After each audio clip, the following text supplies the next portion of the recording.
सोलापूर महापालिकेतील स्वीकृत नगरसेवक पदासाठी आता अवघे 2 दिवस शिल्लक राहिले असून राजकीय वर्तुळात कमालीची उत्सुकता आणि तितकाच संभ्रम निर्माण झाला आहे। सोलापूर महापालिकेतील स्वीकृत नगरसेवक पदासाठी आता अवघे 2 दिवस शिल्लक राहिले असून राजकीय वर्तुळात कमालीची उत्सुकता आणि तितकाच संभ्रम निर्माण झाला आहे। बुधवारी 18 फेब्रुवारी रोजी सकाळी 11 ते 11:30 या अवघ्या अर्ध्या तासात स्वीकृत नगरसेवकांच्या नावांचा खेळ खल्लास होणार आहे।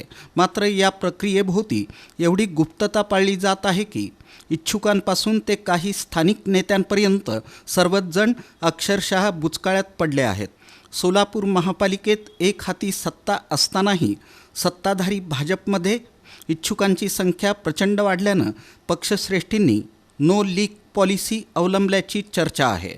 सोलापूर महापालिका निवडणुकीदरम्यान ज्याप्रमाणे नगरसेवक पदासाठी अनेकांना शेवटच्या क्षणी धक्का बसला होता, तसाच धक्कातंत्र प्रयोग पुन्हा होणार असल्याचं जाणकार सांगत आहेत। त्यामुळं अनेक इच्छुक कार्यकर्ते शेवटपर्यंत आशेचा किरण धरून बसले असले तरी वास्तवात नाव कुणाचं जाहीर होणार याबाबत कोणीही ठाम बोलायला तयार नाही।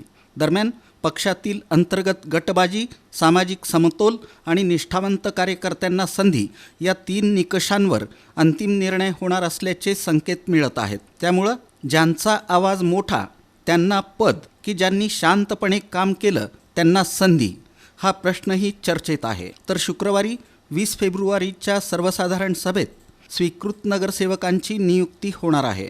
त्यापूर्वी इच्छुक उमेदवारांना बुधवारी 18 फेब्रुवारी रोजी सकाळी 11 ते दुपारी 1:30 पर्यंत नगरसचिव कार्यालयात अर्ज दाखल करावे लागणार आहेत।